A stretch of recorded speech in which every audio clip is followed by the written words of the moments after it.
the sun-scorched hills beyond Fort Bowie in Arizona Territory, a widowed settler named Clara Dillard lived a quiet, precarious life.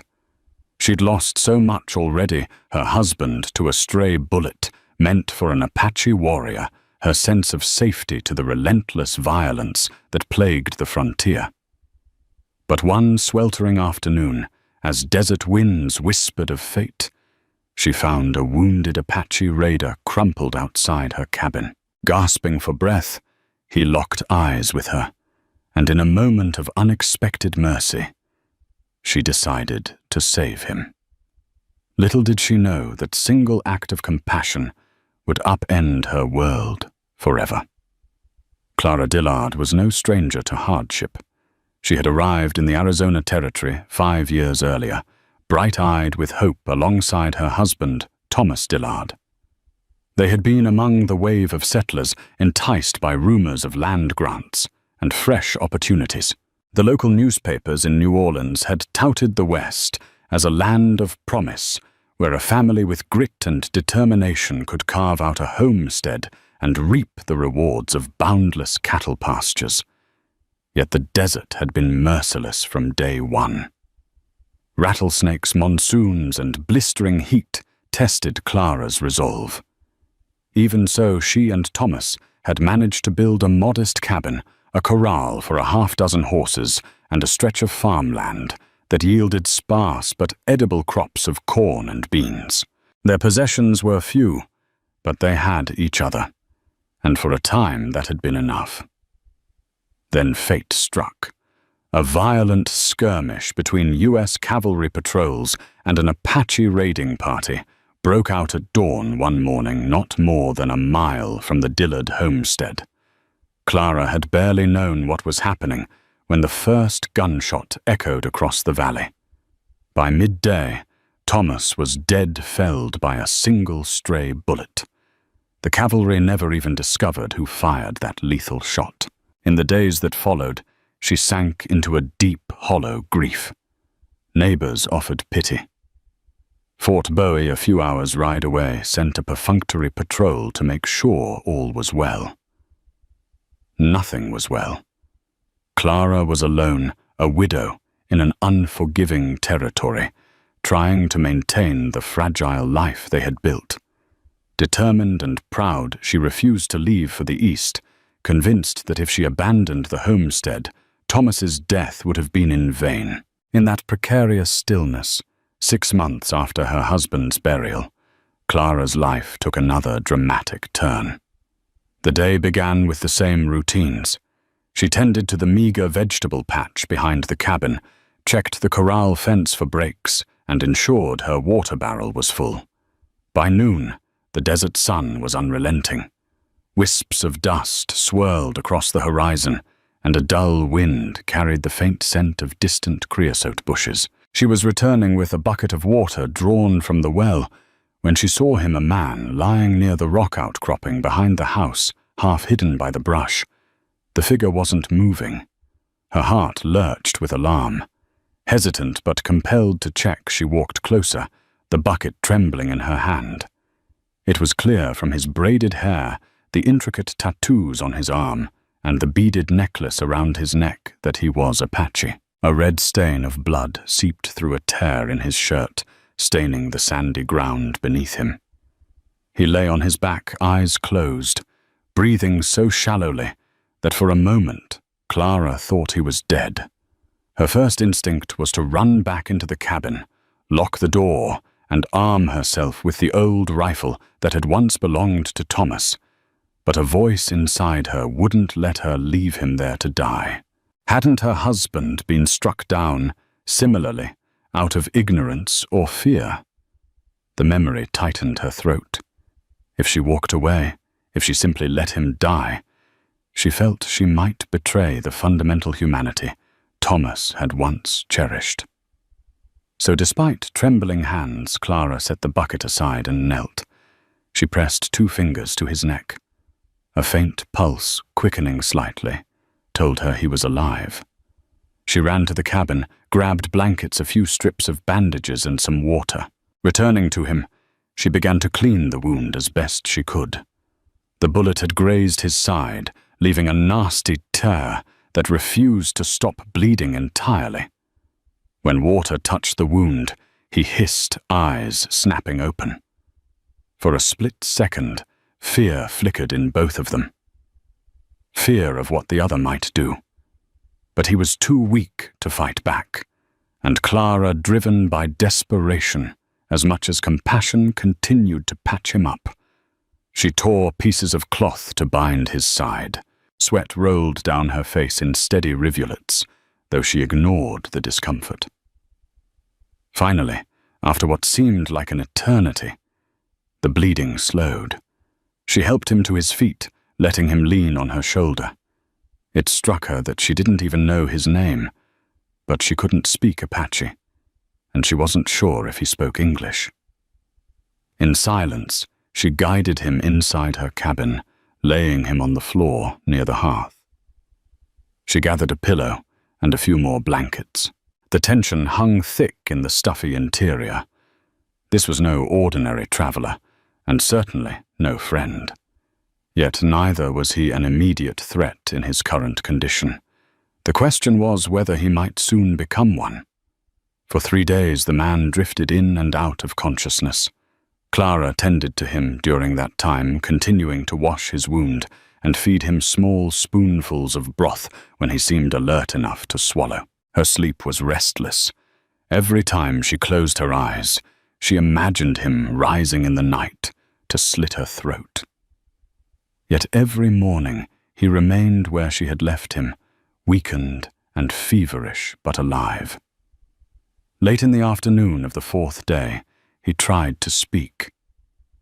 "You save me," he murmured, his English, heavily accented, but understandable. Clara, in the midst of rinsing out a cloth in a basin of water, froze. His voice, while weak, was unwavering. I couldn't leave you," she said, uncertain if he could follow all her words. "I am Nantan," he said slowly, his dark eyes fixed on her. She nodded, unsure of what else to do. "My name is Clara." Silence settled over them again.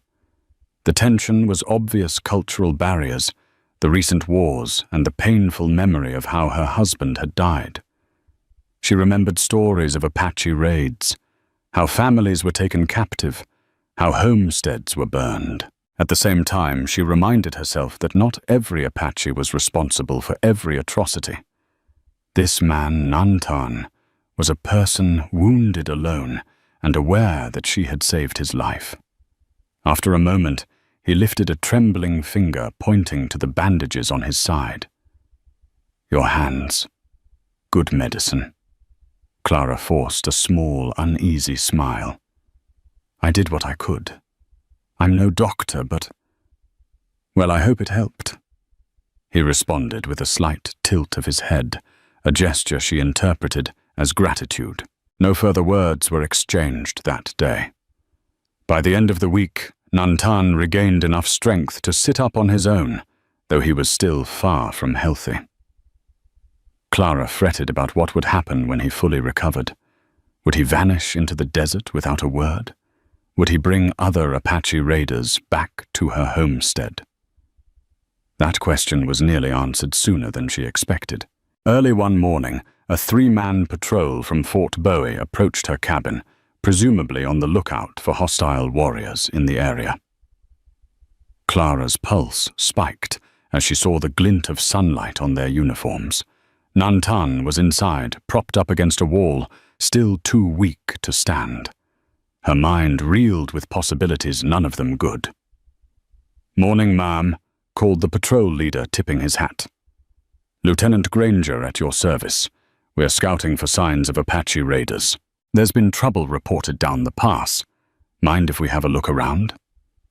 Clara's voice nearly stuck in her throat. Of course, Lieutenant. But, you'll see. There's little enough here." The lieutenant dismounted, scanning the property. His two companions did likewise. They saw no horses in her corral, as Clara had sold her last 2 mounts months ago to pay for supplies. The farm was pitifully small. Clara prayed they wouldn't ask to look inside. "Mind if I trouble you for a bit of water, ma'am?"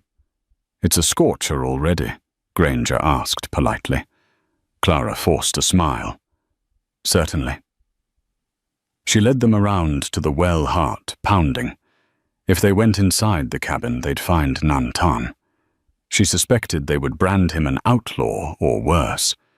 In the eyes of the patrol, harboring an Apache warrior could be seen as treason.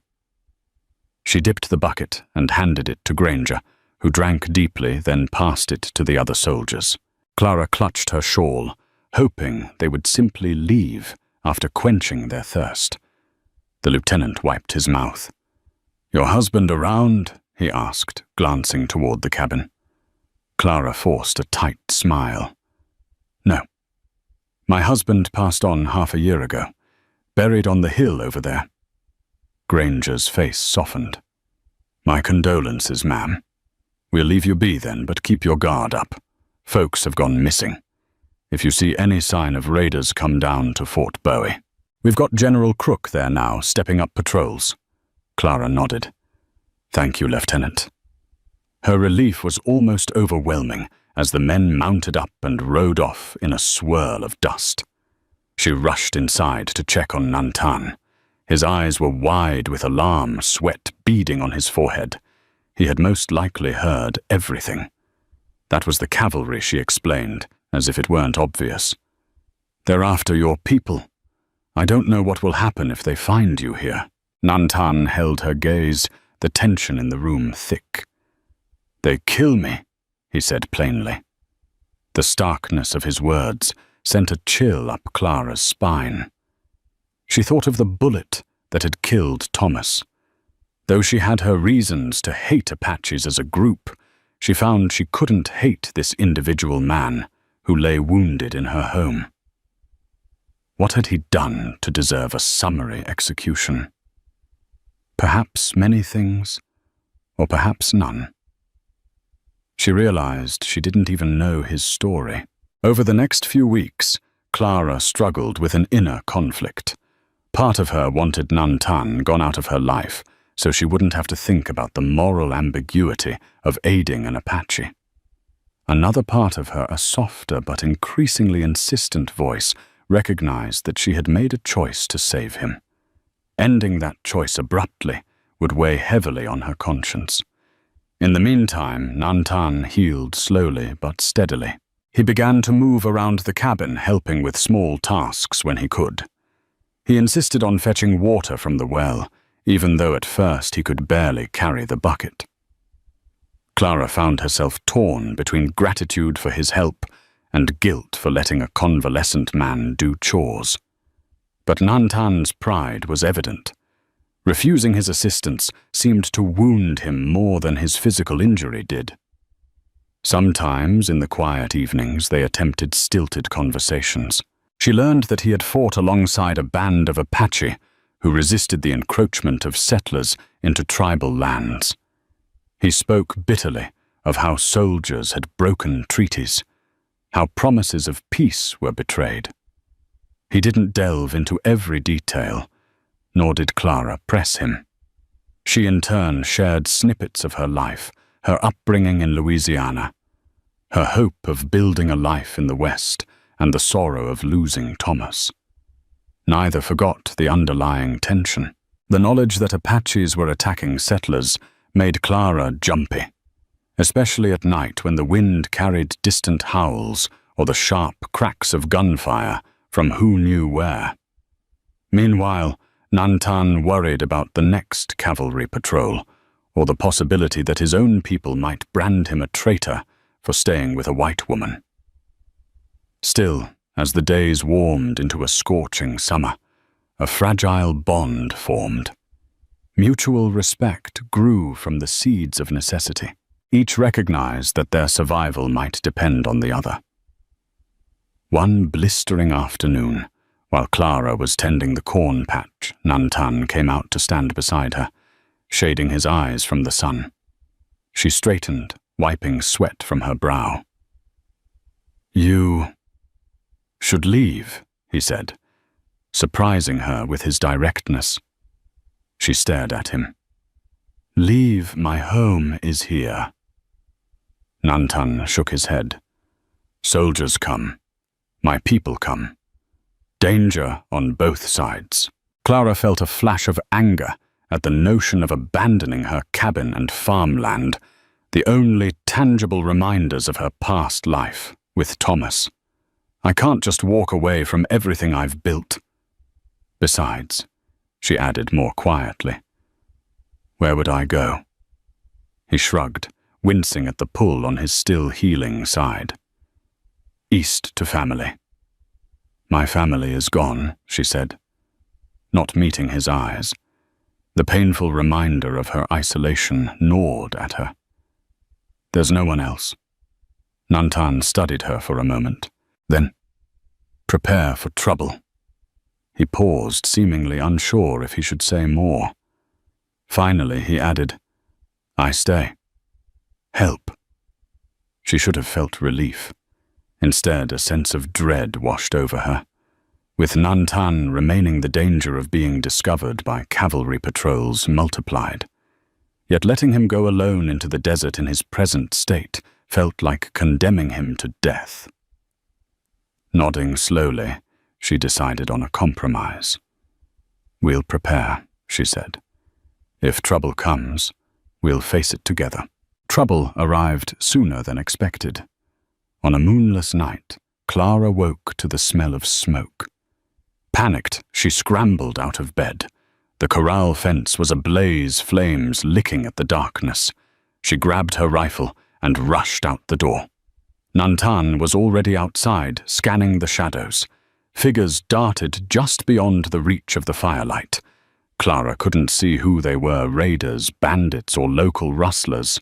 The corrals had no animals to steal, but the intruders might be after more sinister aims. A shot rang out, ricocheting off the cabin's doorframe. Clara's heart pounded. She crouched behind a water barrel.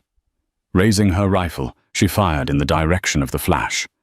She didn't know if she hit anything, but the attackers scattered their footsteps, crunching across the dusty ground as they disappeared into the night.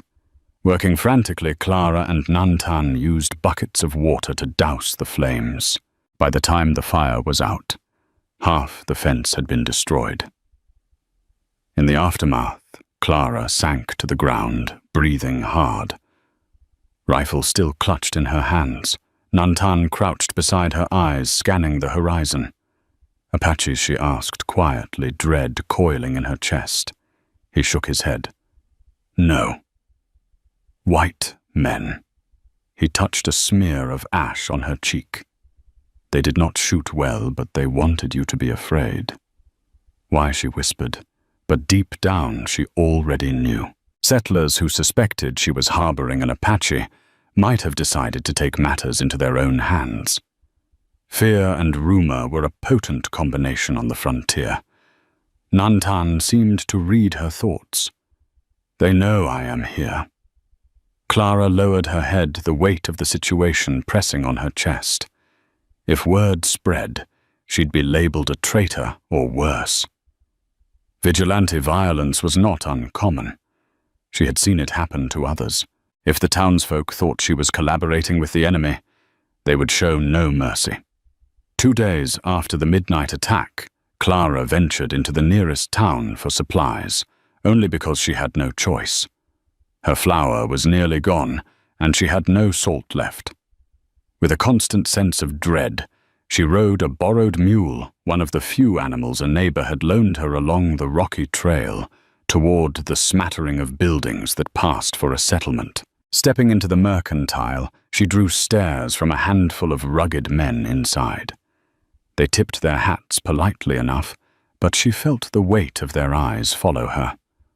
The shopkeeper, a gaunt man named Reuben Sims, greeted her with a tight smile. "Haven't seen you in a while, Mrs. Dillard," he said. "How you holding up out there?" "Managing," she replied, forcing a polite tone. Need some flour, salt, and bandages. Sims rubbed his chin. Bandages. You injured? Clara pressed her lips into a thin line, trying not to betray any nervousness. Cut my hand on a piece of splintered wood, she lied. Takes a while to heal, so I'd rather have some fresh linen. He nodded slowly. Heard there's been some Apache trouble around. The cavalry's on high alert. She gave a non-committal shrug. I haven't seen much of anything. One of the men behind her cleared his throat. Folks say they've spotted an Apache skulking near your place, Mrs. Dillard. That true? Clara turned to him. He was tall and broad, with the posture of someone used to intimidation. She recognized him as Bert Kelly, a rancher known for having little patience when it came to indigenous tribes. I've seen no such thing, she lied, voice steady. Kelly eyed her suspiciously, but said nothing else. Sims quietly packed up the items she requested, and Clara paid with the few coins she had left. The atmosphere in the store was thick with tension. She could almost feel her lie unraveling under their scrutiny. Yet they let her leave without further interrogation. Outside, she took a moment to compose herself, gathering the goods into the mule's saddlebags. The summer sun blazed overhead, intensifying her headache. She resisted the urge to glance over her shoulder, though she felt multiple sets of eyes burning holes in her back. On her way out of town, she passed by the local saloon. A small crowd had gathered by the porch, including a cavalry officer she recognized as Lieutenant Granger. Their voices hushed when they saw her. She kept her head high and continued onward, forcing her heart to remain calm. As she rode away, she realized that rumors were spreading faster than the desert wind. Townsfolk, cavalry ranchers, none of them would hesitate to punish her if they believed she was aiding an Apache. She quickened her pace, eager to return to the relative safety of her cabin. But she knew that safety was tenuous at best. The tension finally snapped 3 nights later. A group of men, led by Bert Kelly, arrived at Clara's homestead under the cover of darkness. This time, there was no subtlety or stealth. They rode up, carrying torches, brandishing rifles. Clara and Nantan were inside, quietly eating a sparse supper of beans. The thunder of hooves made them both spring to their feet. Clara rushed to the door, heart pounding. Mrs. Dillard Kelly's voice bellowed, "We know you're in there, and we know you've got an Apache with you." Clara's hands shook as she gripped her rifle. She glanced at Nantan, who stood tense, scanning the windows. She whispered, "Go out the back. Hide." He shook his head sharply. "No. They will burn this place if we do nothing." Clara swallowed. He was right. Kelly's men were clearly prepared for violence. "What do we do?" she whispered. Nantan's jaw was set. "We talk." With trembling resolve, Clara opened the door a crack, the muzzle of her rifle pointing out. Flames from the torches cast eerie shadows across the men's faces. "What do you want?" she called. Kelly scoffed. "We want the savage you're hiding. Don't deny it. Folks saw you treating an Apache's wounds. You've betrayed your own people." Clara's anger flared momentarily, displacing her fear. "You don't know what you're talking about," she said coldly. "This is my land, my home. You have no right to be here, uninvited." Kelly sneered. "We have every right to protect ourselves from Apache raids. If you won't hand him over, we'll do what's necessary." She aimed her rifle at Kelly's chest. "If you set foot on my property with violent intent, I'll shoot." Kelly's men shifted nervously, uncertain whether to escalate. But Kelly stood his ground. "You can't stand against all of us, ma'am. Think carefully." At that moment, the door opened wider, and Nantan stepped out, hands at his sides. The flickering torchlight revealed the defiant stare in his eyes. A hushed murmur ran through the men. Several tightened their grip on their weapons. Clara's heart pounded so hard she thought she might faint. Yet she stood resolute by Nantan's side. "He's done nothing to you," she said, voice quavering with passion. "And if you harm him, you'll have to kill me too." Kelly laughed darkly. "A savage and a traitor. Maybe we should kill both of you." Before anyone could react, Lieutenant Granger rode up, accompanied by 2 cavalrymen. "Hold it right there," Granger commanded, dismounting swiftly. "Bert Kelly, you're not authorized to conduct a lynching on this territory." Kelly spat on the ground. "We don't need your permission to protect ourselves, Lieutenant. You soldiers aren't doing your job. This Apache is a raider." Granger's gaze flickered from Kelly to Nantan, then to Clara. His features hardened. "We'll handle this matter according to military law. If the Apache is wanted, we'll bring him in. Now back off, all of you." Kelly's face twisted with rage, but he saw the unwavering stance of the cavalryman. "Fine," he muttered. "But we're not done here." With a signal to his men, he turned and rode off, torches bobbing in the darkness behind them. Granger approached the porch, removing his hat. His expression was grim. "Mrs. Dillard, I hope you realize how dangerous this is. Harboring an Apache, especially one suspected of raiding, could cost you dearly." Clara gripped her rifle tighter. "He's wounded. I gave him aid. That's all." Granger sighed. "I have orders to detain any Apache found in the area, but I also can't allow a lynch mob. My men and I will remain here tonight to ensure no one returns.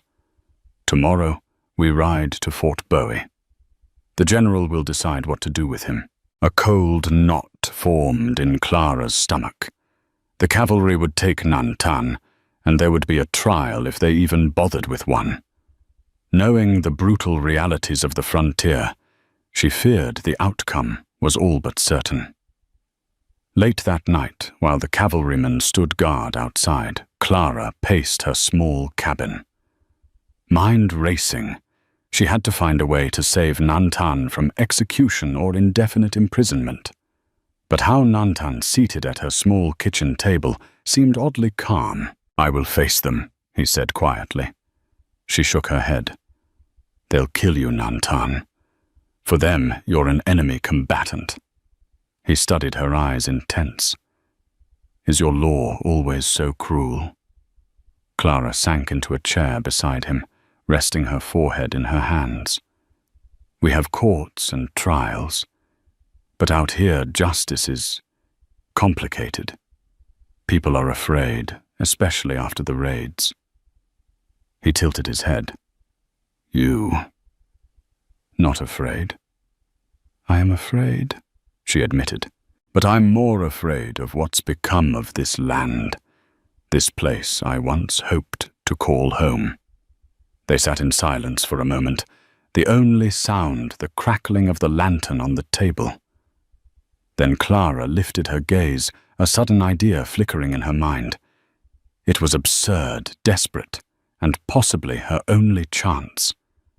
"If you were my husband," she began, voice trembling at her own words. "They couldn't accuse me of harboring you as an enemy. You'd be a spouse with certain rights." Nantan looked at her with a mixture of surprise and confusion. "Your husband," she swallowed. "In some territories the cavalry might still override it, but legally if we are married, they can't separate us as easily, at least not without a formal hearing. And that might buy time or force a different kind of proceeding." He fell silent for a long time. Clara's heart pounded. She couldn't believe she was proposing marriage as a way to save his life. The entire notion felt surreal, an act of madness born of desperation. Finally he spoke. "Among my people, marriage is sacred. Not something to do for convenience." Her cheeks flushed, and she lowered her gaze. "I know. Among my people too." She paused, summoning courage. "But these are extraordinary circumstances, and I can't think of another way. I don't want to see you hanged or shot. Besides, I have no illusions that life will be easy. But maybe this can protect you." Nantan exhaled slowly, running a hand through his long hair. He seemed torn, the conflict evident in his eyes. "You would share your life with an Apache warrior." Clara mustered a small, sad smile. "I would rather that than see you dead." He placed a hand gently on hers. "Your spirit is strong, Clara. If this is our path, I will walk it with you." Tears burned in her eyes, but she blinked them away. "We have to convince the cavalry tomorrow before they take you away. We'll say we're already married, that it happened before any suspicions arose." Nantan nodded solemnly. "I understand." Morning arrived too quickly. Clara could barely swallow a bite of breakfast, nerves on edge.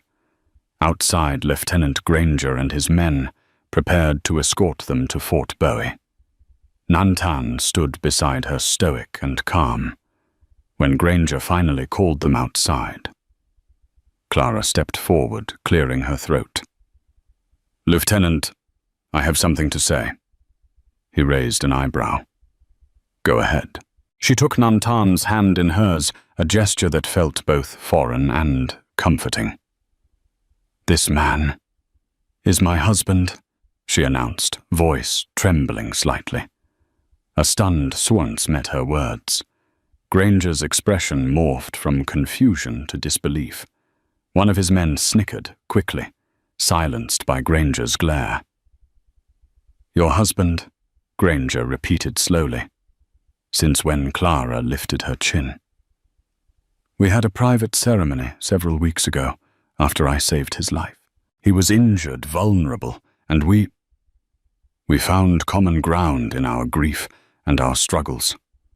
We chose to marry under tribal tradition." Granger's eyes narrowed. "Tribal tradition? That's not recognized by territorial law. Mrs. Dillard. And even if it were, he's still an Apache warrior." Nantan's voice was quiet but firm. "We married in the eyes of our ancestors, and by her God, it is done." Clara squeezed his hand, willing herself to remain steady. "Lieutenant, we can't ignore the laws entirely. But you can't just drag my husband away without due process." Granger took a deep breath, glancing at his men. "This is highly irregular. The general might not recognize such a union. But you're right about one thing. If you are legally married under some recognized ritual, we have to present this case to the fort's command before any sentence is passed." He shook his head, clearly uneasy. "All right. You both come with me. We'll see what the general has to say.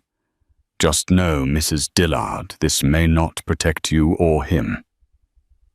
Clara nodded solemnly, heart hammering. She locked the cabin door, uncertain if she would ever see her home again. Then, with Nantan's hand in hers, she climbed into the wagon Granger had brought along. The cavalrymen mounted their horses, and the small convoy set off for Fort Bowie, dust kicking up behind them. Fort Bowie loomed as they approached a stern collection of buildings, surrounded by the arid desert. Soldiers bustled about, some loading wagons, others drilling in the courtyard. The atmosphere crackled with disciplined urgency. Clara's stomach twisted with anxiety. She had only been here once before, right after Thomas's death, to report the incident. The memory made her heart ache anew. They were led into a dim administrative building where General George Crook waited behind a sturdy wooden desk. Clara recognized him by reputation, a stern but fair officer, known for his campaigns against various Apache bands. He regarded them with penetrating eyes. Lieutenant Granger saluted. "General, this is the settler widow Mrs. Dillard and the Apache warrior we detained. She claims he is her husband."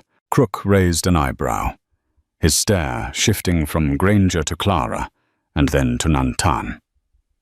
"Is that so?" Clara forced herself to speak clearly. "Yes, sir. We married under a tribal tradition. We want to remain together peacefully. Nantan is no threat to anyone." Crook's mouth set in a thin line. "The scouts reported Apache raids in this region, Ms. Dillard. Men killed, livestock taken. We have strong suspicions your so-called husband was part of these raids."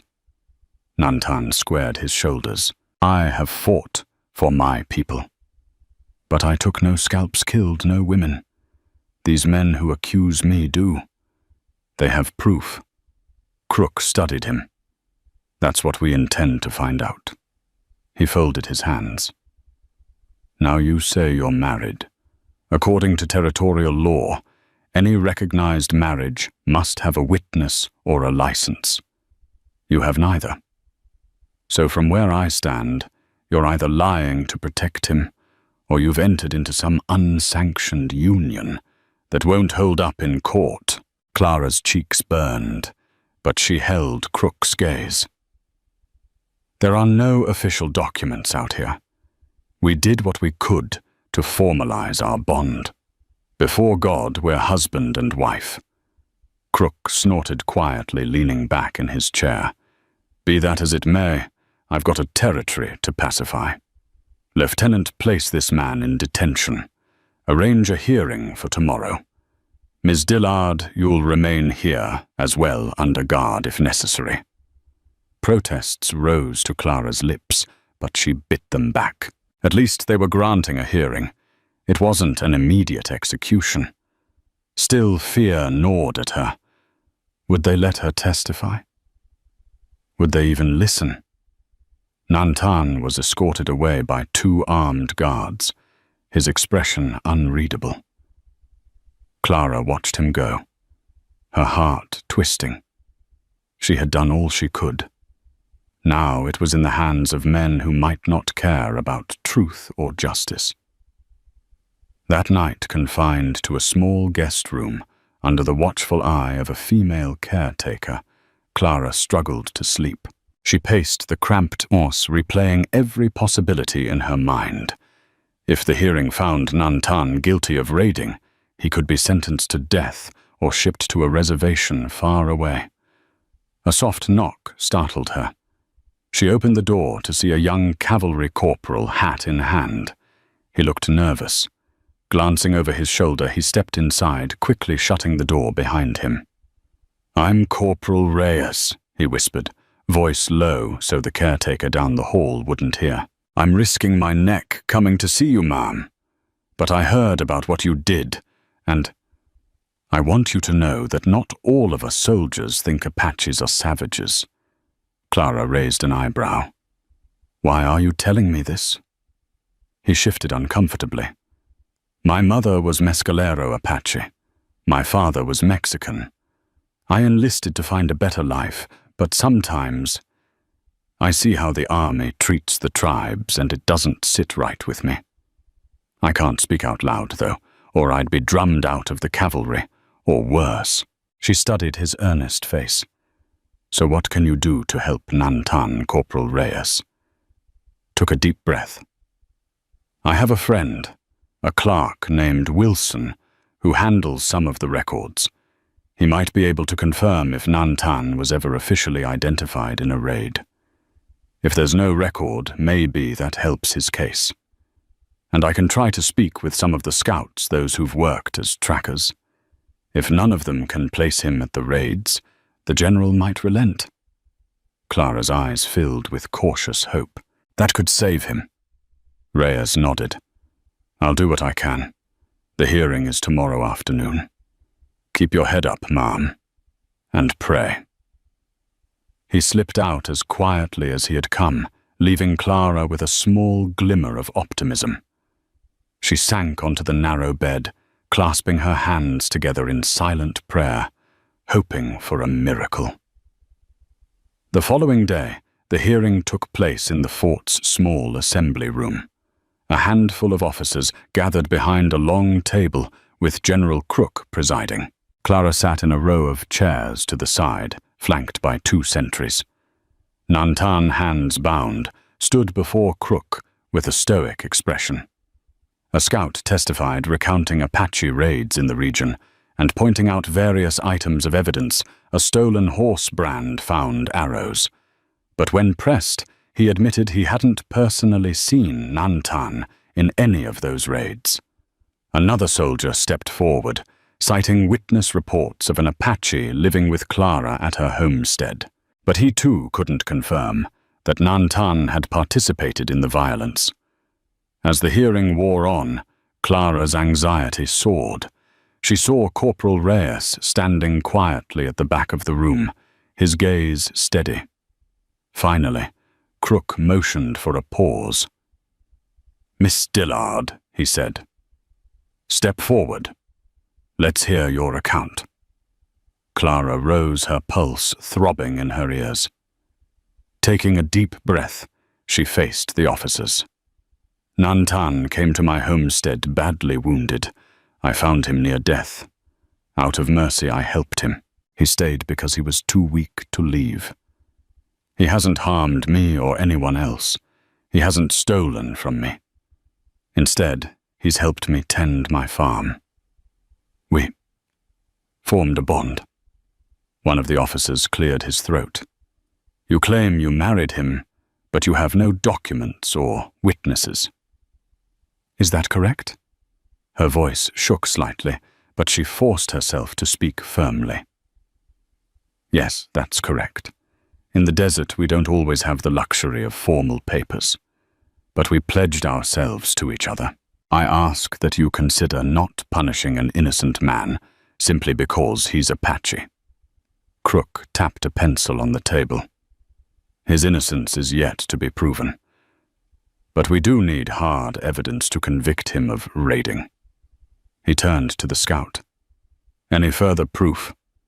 The scout shook his head reluctantly. "No, sir. None that I can present here." Corporal Reyes raised his hand tentatively.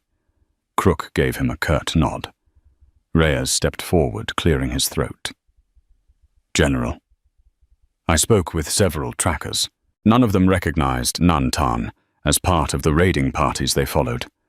They believe he's from a band that's been mostly peaceful until recently, forced out of their territory by new settlers."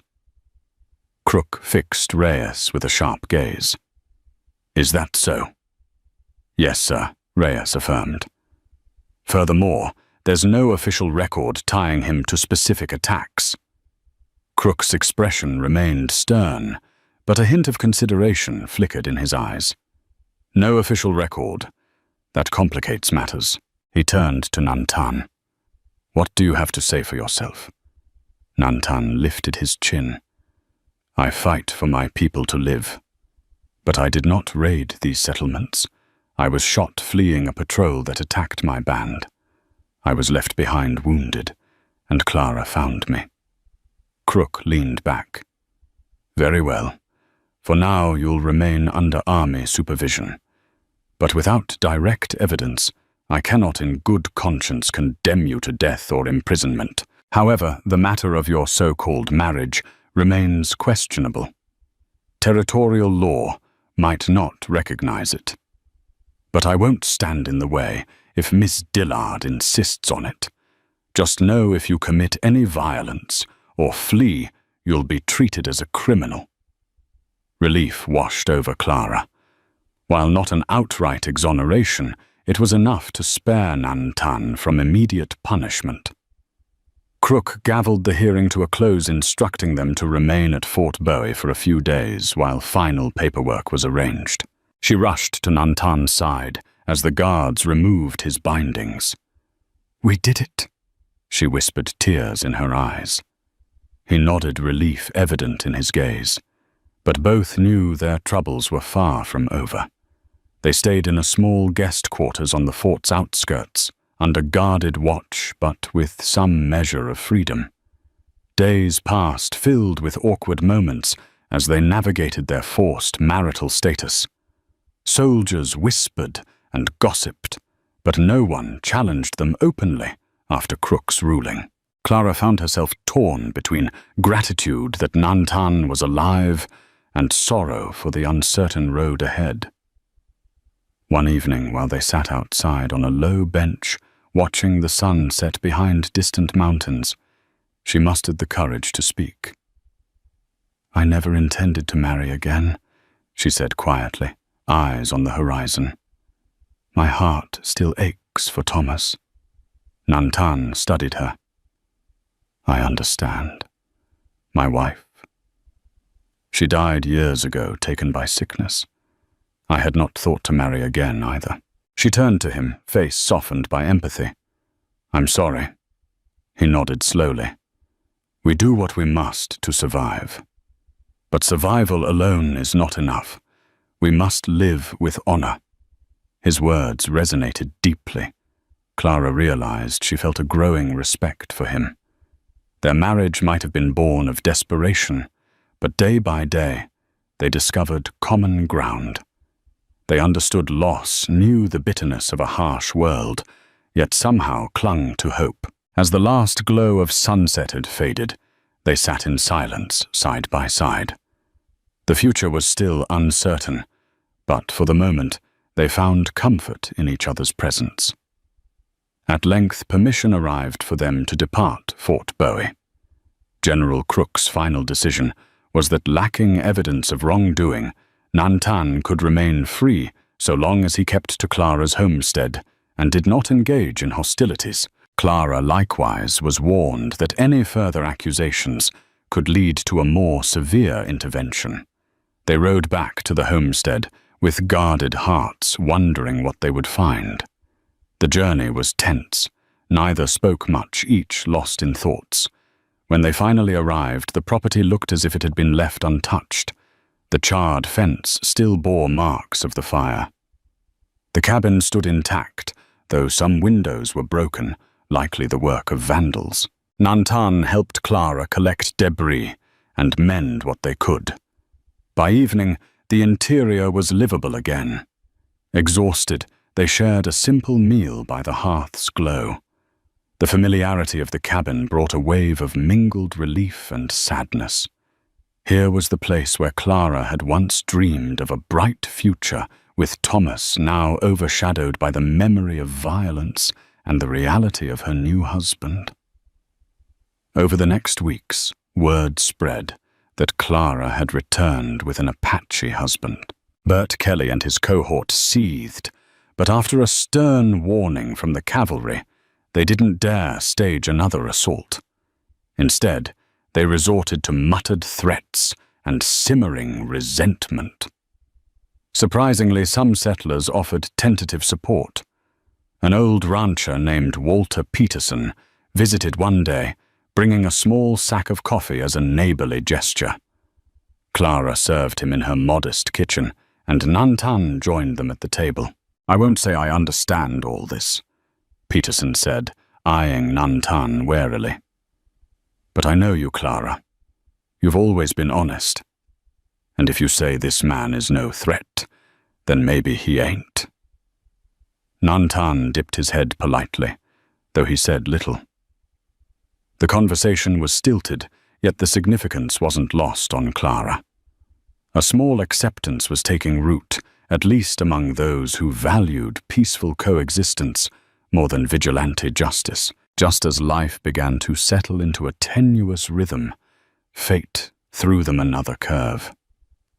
News came from Fort Bowie that a fresh wave of Apache raids had occurred near the border. This time, the scouts reported a band led by a feared warrior named Lozan, notorious for his ruthlessness against settlers. Clara and Nantan argued late into the night. She was terrified that these raids would reignite suspicion against them. What if Kelly and his men used the raids as an excuse to target them again? Nantan was equally torn. "Lausanne is from my people," he said, quietly pacing the cabin floor. "But he is cruel. He does not heed peace talk. He only wants to drive the settlers out by blood." Clara hugged her arms around herself. "We'll be blamed, you know that, right? They'll say you're in league with him. We need to protect ourselves." Nantan nodded, brow furrowed. "We must find a way to prove we are not his allies. Perhaps we can warn the cavalry of his plans." She gave a bitter laugh. "Warn the same cavalry that nearly imprisoned you." Nantan's jaw tightened. "I will speak to Crook if necessary. He might listen. Or maybe Corporal Reyes can help again." Time was short. Reports of Lausanne's raids grew more frequent. Settlers were fleeing the outlying areas, and the cavalry was scrambling to respond. Clara knew it was only a matter of time before Kelly's men seized the opportunity to accuse them again. Late one afternoon, Corporal Reyes arrived at their homestead, dusty from hard riding. "We have news. Lausanne plans to strike a ranch not far from here." "Possibly tonight," he said between ragged breaths. "The cavalry is spread too thin. If we can't slow Lausanne down, there'll be a massacre." Nantan stood. "Then I will go to him. Speak with him if I can." Clara's eyes widened with fear. "He'll kill you for siding with me." Reyes stepped forward. "It's dangerous, but if he truly knows Lausanne, maybe he can dissuade him, or at least buy time." Nantan met Clara's gaze. "If I do nothing, many die. We must try." With that, he gathered his knife and bow, checking his quiver of arrows. Clara's heart clenched. She wanted to beg him to stay safe, but she saw in his eyes a resolute determination. She could only nod. Her voice choked. "Please, come back to me." He kissed her forehead, a gentle, unexpected gesture that sent a surge of emotion through her. "I will try." Nantan traveled under cover of darkness to a rocky plateau rumored to be Lausanne's rendezvous point. Sure enough, he spotted movement in the starlight. Approaching cautiously, he raised a hand in greeting, calling out in Apache. A half-dozen warriors materialized, arrows notched, eyes hard. Lausanne himself emerged from the shadows, a tall figure with a scar running across his cheek. He regarded Nantan with a sneer. "You return to us." Nantan. "After running off with a white woman," he spat. "Have you come to betray us or beg forgiveness?" Nantan drew himself up. "I have come to beg you not to spill more blood. The army is strong, and more killing will only bring more soldiers." Lausanne laughed harshly. "So you've sold your soul to the whites then? Tied yourself to one of their women, and now you come to lecture me about caution?" Anger stirred in Nantan, but he kept his tone calm. "I do not forget who I am, but I have seen enough death. Let us find another way." Lausanne paced, eyes gleaming with hatred. "There is no other way. They build towns' farms on our land. We starve, they grow fat. We burn them out or let them drive us into the ground." A tense silence fell. Nantan could see the raw fury in Lausanne's men who'd likely lost family to cavalry raids or unscrupulous settlers. He took a step forward. "If you strike that ranch, the cavalry will hunt you and every Apache they can find, even your families who have done no wrong. You will bring destruction upon us all." Lausanne's lip curled. "So be it. I will not be caged like an animal." He signaled his warriors to move. They began to gather their weapons. Nantan realized words alone would not dissuade them. Desperation flared. He fitted an arrow to his bow, pointing it at Lozan. "Then I will stop you," he said quietly. Lozan's men whipped around, eyes wide in shock. Lozan's grin turned predatory. "So you will betray your own people for a woman? You are no Apache. You are nothing." He lunged, a knife flashing in the moonlight. Nantan released his arrow. The shot grazed Lozan's arm, drawing a snarl of pain. The other warriors sprang forward, weapons raised. Nantan ducked and dodged a flurry of movement in the dark. Fierce whispers of steel clashed in the gloom. A final thrust, and Nantan's blade found Lozan's chest. The feared raider stumbled back, shock etched on his face. His men froze uncertain eyes, darting between their dying leader and Nantan. With a ragged breath, Lozan collapsed. Panting, Nantan lowered his weapon. "No more blood," he rasped. "Go. Return to your families. Enough." One by one, the warriors slipped away, carrying Lozan's body. In the hush of the desert night, Nantan stood alone, shaken by what he'd done. He had killed one of his own to prevent a greater slaughter. A harsh wind swept across the plateau, stinging his eyes as though lamenting the tragedy. Dawn broke as Nantan returned to the homestead, exhausted and bleeding from a shallow wound on his forearm. Clara, who had spent a sleepless night pacing the cabin, ran out to meet him. The sight of his injury filled her with alarm, but her relief at seeing him alive overwhelmed everything else. He sank onto the porch step, letting her clean and bandage his wound. "Lozan is dead," he said simply. His men scattered. Clara's heart ached, seeing the torment in his eyes. "I'm sorry." He looked away, voice tight with emotion. "I did what I had to save innocent lives. But the cost..." Clara wrapped her arms around him, offering what comfort she could. The morning sun bathed them in golden light, a silent testament to the dawn of a new day, however complicated and painful it might be. Word of Lozan's death spread quickly. The raids subsided for a time, allowing a fragile peace to settle over the region. Some settlers viewed Nantan with newfound respect or cautious gratitude, recognizing that he had halted a major threat. Others continued to resent him, suspicious of an Apache in their midst. For Clara and Nantan, life moved on. They cultivated the land, repaired their homestead, and gradually found a rhythm in their shared existence.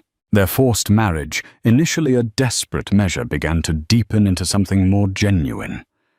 They discovered quiet joys in each other's company, small moments of laughter and tenderness that overshadowed the harshness of the world around them. Though they still slept in separate corners of the cabin, intimacy of the heart grew. They would walk together at dusk, speaking of their pasts, their hopes, and their fears. Clara taught Nantan rudimentary English reading skills using an old Bible. In turn, he showed her how to track small animals and identify medicinal plants in the desert.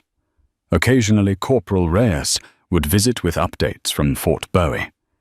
He reported that General Crook was encouraging new treaties, though the success of such efforts was never guaranteed. Tensions between tribes and settlers remained high. But for the moment, the area around Clara's homestead was relatively calm. One evening, as a brilliant desert sunset painted the sky in hues of pink and orange, Clara and Nantan found themselves sitting on the porch, hands loosely entwined. The warmth of the day lingered, though a gentle breeze signaled the oncoming night. "I used to dream of having children out here," Clara said softly, her voice tinged with wistful sadness. "Thomas and I, we wanted a big family." Nantan's grip tightened slightly. "Would you want children now?" She hesitated. Their marriage, while legally recognized by some twisting of events, was still unorthodox, and the future remained fraught with danger. I don't know. I'm still scared. She looked at him, eyes searching. What about you? He gazed at the horizon, expression contemplative. Children are the hope of our people. But this land, is it safe for them? Clara exhaled a weary sigh. I don't know, but maybe we can help shape it into something better. One day, she rested her head on his shoulder, and in the dying light they drew solace from each other, aware that their union, once forced by circumstance, was evolving into a genuine partnership. Love, fragile and uncertain, took root in the cracks of hardship. As summer stretched on, the harvest season approached. The desert nights grew cooler. Clara and Nantan worked side by side, coaxing what crops they could from the arid soil. Though the yields were modest, each ear of corn, each bean plant, represented their collective effort. When the cavalry patrols rode by, they no longer stopped to interrogate them. Townspeople still cast suspicious glances, but some also offered nods of acknowledgement. Bert Kelly remained a smouldering presence in the background, but after a stern warning from General Crook, he kept his distance. Though challenges persisted, a new normal emerged. In that normalcy, Clara felt something she hadn't in a long time. A sense of belonging, not just to the land, but to Nantan. Their unconventional marriage, born in desperation, had grown into a bond forged by shared trials and mutual devotion. They might not have a preacher's blessing or a judge's certificate, but in their hearts and in the eyes of many, they were husband and wife. One evening, after finishing the day's chores, Nantan presented Clara with a small pouch. Inside lay a slender turquoise stone, polished smooth by a river's current. My mother gave this to me when I was a child, he said, voice gentle. It was meant to protect and guide. Now I give it to you. Tears sparkled in Clara's eyes as she took the stone. She closed her hand around it, pressing it to her heart. Thank you, she whispered, overwhelmed by emotion. They stood there in the golden wash of sunset. Two souls from different worlds, united by circumstance, and at last by something akin to love. And so ends the tale of Clara Dillard and Nantan. Two souls thrown together by the harsh winds of the Arizona frontier. Born of desperation and nurtured by shared adversity, their marriage defied the expectations of a world scarred by fear and conflict. In saving each other, they uncovered a fragile hope, a promise that kindness could blossom in the most barren of soils, and that respect could cross the widest of cultural divides. If this story of redemption, love, and unbreakable spirit moved you, don't forget to like, share, and subscribe.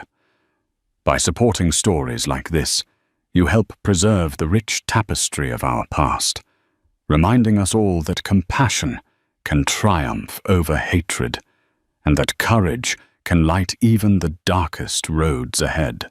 Thank you for listening, and may you carry this frontier legacy of hope within your own hearts.